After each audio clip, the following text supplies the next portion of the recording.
afternoon. How are you all? Have you enjoyed it today? It's been brilliant, hasn't it? It's been so, lots going on. I hope you're still going to enjoy it for the rest of the day. So my name's Sheena Byrom and I'm a midwife, and I've been a midwife for about 100 years. And I'm really delighted to talk to you today about this topic because it's a real passion of mine to kind of share some insights into compassionate care. And I don't know whether you know, but I edited a book called The Roar Behind the Silence, and with Sue Down. And this book has kind of gone viral around the world, and we've been going around different countries doing workshops based on the book. And the kind of the thoughts of compassionate care has really resonated even more with me by going into different countries and seeing the kind of maternity services that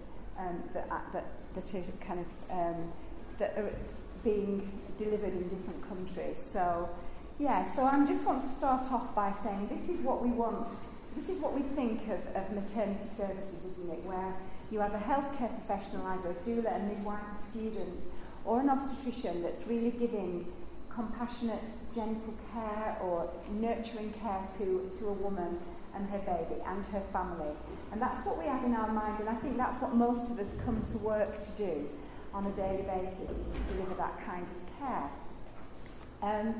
But it doesn't always happen. And I've just been kind of looking into the statistics around maternal distress, around women who feel traumatised by their birth experience. And the number seems to be growing.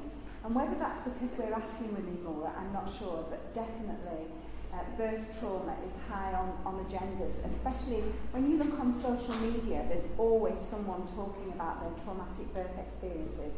And some of the research that's just come out is showing that at least half of the women that give birth in the United Kingdom complain about their birth experience. And actually birth experience is part of the safety agenda. It really matters what happens to a woman when she's having a baby. It's not just about a healthy baby. So we really need to pay attention to that. And humanising maternity care is really what we should be focusing on, making sure that whatever interaction we have with women, it's about that humanised relational care and that connection between us and the woman. This is a photograph that this was in India. Just recently I've been to India this year. And this is a horrendous, probably the worst image I've ever seen. One of my colleagues took it whilst I was there. And this shows dehumanised care. I think to the nth degree, really. What you're seeing is a complete disconnection between the people caring and total no feeling whatsoever, and women that are being abused. Really, there isn't care, is there? They're just totally violated. And that I'm showing you that because it is horrendous. But I want to now show you an image from one of the birth rooms that we have, and just to kind of think, this is a scene that you would very often see in our birth rooms, isn't it? On our labour wards. Would you agree? Those of you who are midwives and student midwives, do you think this is something that you would commonly see? So even though it's not quite as dramatic as the first one you saw, I'd just like you to reflect on it and think about how what this woman will be feeling during this scene. And I haven't got time to tell you all about what was happening in there, but just to say that she was crying out in pain. She didn't have a birth partner.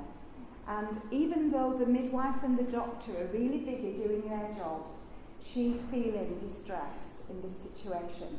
So it's not quite as bad, but there are still things going on there that aren't quite right. This is a picture of something that we would probably all want to deliver care in this way. But I know this is probably a low risk, a woman that's not had any complications, having a baby at home. But you can see there that the woman is feeling completely happy, and the midwife looks happy too. And my challenge is, why can we not do this for all women? Even if the birth is in the hospital, why can we not deliver this kind of care? This is what all women deserve. Every woman deserves to have this connection, whether it's a cesarean section or a normal birth. This is the kind of care she should be having. But what about the midwives? What about the obstetricians? What about the individuals who are providing care? And let me tell you, I get messages on a daily basis. Sometimes I get 3 a day from midwives and student midwives telling me how stressed they are. Sometimes I wonder whether it's the long shifts, the 12-hour shifts that they don't get any breaks. Sometimes it's 13, 14 hours. Sometimes it's because they're feeling burnt out. So many reasons. And the WAN report that was produced by the Royal College of Midwives this year absolutely clearly shows what's happening in the midwifery profession. And we have to really pay attention to this and do something about it. Because how can midwives care for others if they're not being cared for, and if they're overworked, and if they're burnt out? How can they do it? Well, I'm one of these individuals that doesn't believe in going down in big black holes. I believe that we have to do things. We have to do something about it. We have to look after each other. We have to reconnect. So there's 2 things we can do. We can really think about the compassion that we need to have for ourselves and with each other. And we also have to be activists. We have to speak up and speak out. And that's what I'm going to be talking about. So we know that midwives are saying that they're delivering too many, they're becoming more record-centred than they are woman-centred. So that the technology that's in birth rooms and the fact that we've got to write everything so many times becomes a barrier. We have to keep speaking out about that. First and foremost, we have to think about ourselves. If we don't have the empathy and the compassion for our own human being, our own body, we're not going to be able to care for others. And this is I know this is a bit of a cliche saying, but seriously, it is true. We can't give out if we're not full ourselves. And this happens to me even now. Sometimes I feel I'm completely stressed and I can't help anybody because of what's happening to me. And then I have to stop and think, right, what am I going to do about it? And that goes for all of us. I believe that we have to really think about love, the concept of love, because we have to first and foremost love ourselves, but also loving each other is not romanticising things. It means that we have to start feeling for people that we're working with and we're caring for.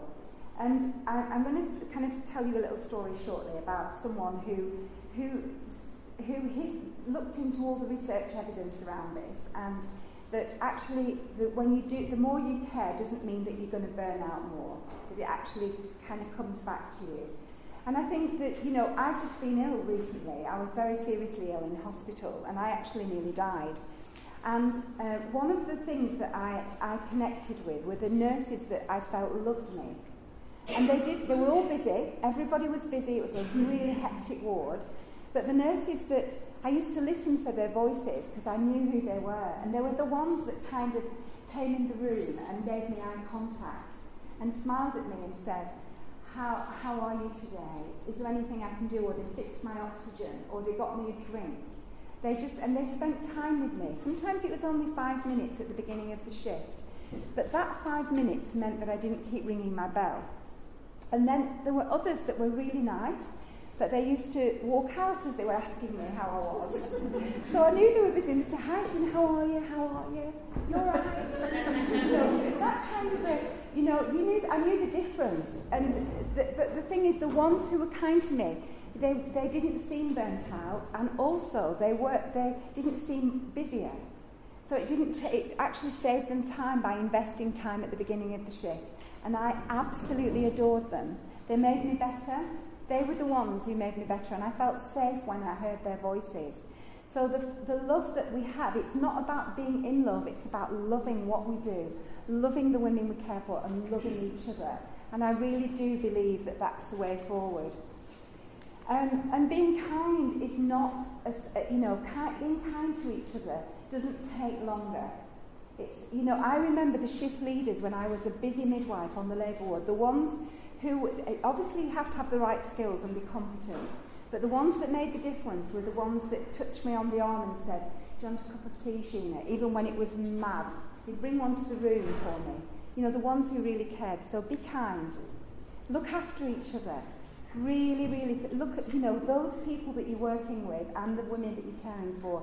Really connect with them and build relationships, because that makes the difference. This is an example of some midwives in a hospital in England who actually were feeling really burnt out on the postnatal ward. They were absolutely beside themselves. They didn't know what to do. One of them one day thought of this idea of having something called 10 at 10. Have you heard about it? So what she did is she got everybody together at 10 o'clock. Everyone had to come in this room, and she brought cakes, and then everyone else started bringing cakes. And every day they had this meeting, 10 at 10, and then they started doing 10 at 2. So they had twice a day, they all got together.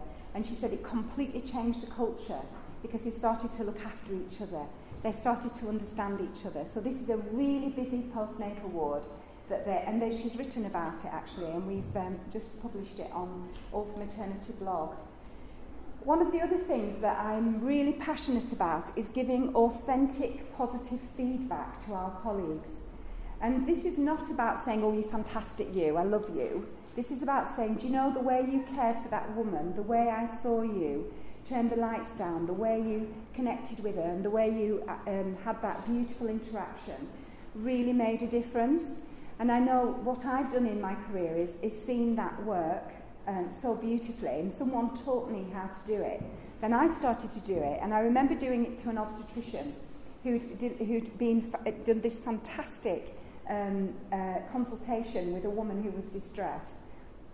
And this obstetrician she's actually Dutch, and she's quite sort of clipped in a manner, but she was beautiful in this interaction.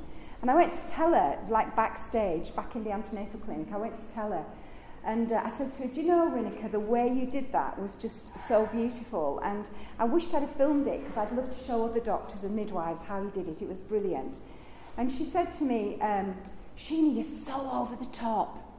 You're so over the top. And she went really red, all the neck went red, and then she marched off, like she really didn't like it. She didn't like that I'd told her how good she was. But what happened then, 2 days later, it was about 2 weeks later, sorry, I got a frantic knock on my door, and it was another obstetrician who came running in, and she said, Sheena, you'll never guess what's happened. You'll never guess what's happened. This was a different one. She said, I've just been to a home visit with Rinika, because it was going to be difficult, because it's a complaint. And when I came out, Rinika said to me, do you know, the way you did that was really good. And she said, the way you connect, and she said, I have never had any positive feedback from Rinika in my whole career. I'm going to have to ring my husband. And she said, she actually emailed me and said, it's made my career. Do you know, the fact? So what I'm saying is, if we start to appreciate each other, so it's not going to make staffing levels better. It's not going to make the situation change in terms of numbers, but what it will do is start to shift the culture, and you'll start to look after each other and be kind to each other instead of going down a big black hole, right? So it's really important. I've got loads more stories about that. Resilience is a nasty word sometimes, isn't it? And we have to be careful when we talk about resilience, because sometimes it's used as, oh, well, if you're not coping, you're not resilient enough. And that's not what I'm going to talk about here. If you ever get a chance to read Billy Hunter's work on resilience, what she explains is that absolutely it has to be coming from you. So you have to be the one who thinks whether you're resilient or not. But there's ways you can develop resilience. There's ways you can develop a coping mechanism. And it's doing it in a really holistic way. And it doesn't always work, but you can have a go at it. And I think read Billy Hunter's work. It is in The Roar Behind the Silence. It's in a chapter. It's a chapter in there. I love this. This was a tweet I saw the other day, and sometimes I do this. I think I'm going to change the whole world. That's it. That's what I'm going to do. I'm going to make it better for everybody, and I can't. I actually physically can't. And you as midwives and doulas and whatever role you've got in maternity care, just think about that one person in front of you at that moment in time. That's what those nurses did to me, and it's a touch or a deed or whatever it is. And this is a doctor that's just tweeted it the other day. So connecting with your compassionate self, because when we get busy and stressed, that seems to go out the window. So we think, oh well, what is this term compassion? But actually we can learn to be compassionate. We can't teach it, but we can learn it, and we can learn it by watching others. So find your role models. Find the people who you see are building relationships up with women and families, and then copy what they do and see how it works, because actually it comes back to you. How am I doing for time? Am I okay? This is Robin Youngson. He is an anaesthetist that lives in New Zealand, and he's actually now developed this website, which I'll show you in a moment. And I've met Robin, and he's written 2 chapters for Raw. And he used to be a really grouchy anaesthetist, and he hated it when he did really long shifts, and he'd get home, and the midwives would ring him and tell him, "Oh, such a body needs an epidural." And he said, "I've done 14 hours. I was exhausted. Why did you not tell me before I left? Why was it waited? Why did they wait?" And so he used to get really bad-tempered and come in on a shift and be grouchy with everybody. And then his daughter had a major car crash, and he watched how she was cared for in this hospital. She couldn't move. She was paralysed. She just had to look at the ceiling all day. And he saw the difference in the compassion that different healthcare professionals delivered to his daughter, and he saw the difference that some of them made. So when he went back to work, what he decided one night that he was going to be different. And he said the first time he did it, he went in a room and he said hello to everyone. "Hello, hi." And he said they went, "What's going on here?" And I've got 5 minutes yet. So he said they thought he was bizarre. And he said it took a few weeks for them to trust him because they thought he was having a funny turn. So, and he said what happened was that I started to feel better. He said, even though it was busy, I started to feel more able to cope. They started to feel better. And then we built this brilliant relationship up, and things did get better. And so now he has a website. Please go on it and watch his YouTube clips, because he gives the science behind the importance of compassionate care and how it nurtures you, it nurtures your soul, and it does help you to be able to care better. So that we can do this, so that we can give this kind of particular beautiful care. And use your voice. You've got a strong voice. Who are student midwives in the room? Woohoo! Right, you're going to be the ones who do change the world. You are the future, and we absolutely love you, and I'm really here for you to support you to do that. Aspiring student midwives, we hope that you get into doing that too. And midwives in the room. Brilliant, wonderful, my lovely colleagues. And anyone else? You, Alison! Yay! Okay, well, Alison's one of my best friends, so that's all right. So use your voice, because Alison uses her voice, and Helen Shallow, who you're going to hear in a moment, is a perfect example of a midwife who uses her voice. Watch what she does. We have to be political. We have to speak up when things aren't right. We can't just go about being nice to everybody, because that is really important, but we have to do the other things as well. So we have to have courage. And I tell you, most of my career I felt like this. And I've been, and I still do. I'm doing a talk on Saturday at the ARM conference about being intimidated on social media because I have a voice, because I speak out for what I believe is right. Sometimes I get bullied on social media. And that's how we have to feel when we're courageous and speaking out. Use social media. Use social media positively. I haven't got time to go into that, but it can help you to build your tribe and to get courage and to get others to help you to do things. I feel very comforted when I have people who are kind of supporting me on social media. And my daughter and I have a website called All for Maternity, and we've got a huge amount of blogs on there, and we've got a special zone called the Nurture Zone, because we are really passionate about supporting others. And this is some of the stuff that we have on there.